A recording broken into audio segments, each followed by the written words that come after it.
একটানা কাজের চাপে মাঝে মাঝে মনে হয় যদি একটু প্রকৃতির মাঝে গিয়ে নিজের সঙ্গে সময় কাটানো যেত। তাই অনেকেই সোলো ট্রিপে চলে যান নিজের সঙ্গে সময় কাটাতে এবং স্বাধীনতা উদযাপনে। একলা ভ্রমণ এখন বেশ জনপ্রিয় হয়ে উঠেছে, তবে সোলো ট্রিপের ক্ষেত্রে কিছু বিষয় গুরুত্বপূর্ণ হয়ে ওঠে। তবে এই গরমে সোলো ট্রিপে যেতে চাইলে বেছে নিতে পারেন কিছু জায়গা। কালিম্পং শান্ত পাহাড়ি শহর। পশ্চিমবঙ্গের দার্জিলিং জেলার এই ছোট্ট শহরটি তার শান্ত পরিবেশ ও প্রাকৃতিক সৌন্দর্যের জন্য বিখ্যাত। কাফের গাঁও, রামধুরা, চারখোলা, কোলাখাম প্রতিটি জায়গায় ছবির মতো সুন্দর। স্থানীয় হোমস্টেগুলিতে থেকে পাহাড়ি সংস্কৃতি ও আতিথেয়তা উপভোগ করতে পারেন। ভারকালা সমুদ্রের স্নিগ্ধতা। কেরালা এই সৈকত শহরটি তার ক্লিফ ও সমুদ্রের জন্য বিখ্যাত। ভারকালা ক্লিফ থেকে সমুদ্রের দৃশ্য অসাধারণ।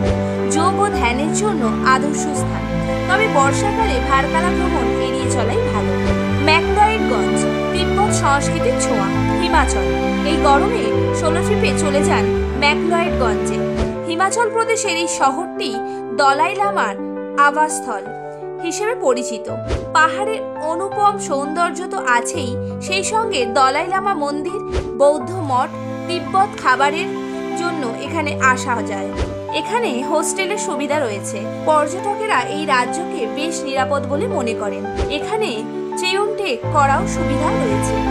আপনি কোন জায়গায় যেতে চান কমেন্টে জানাতে ভুলবেন না। ভিডিও ভালো লাগলে লাইক ও শেয়ার করুন, আর এমন আরও ভিডিওর জন্য ফলো করতে ভুলবেন না।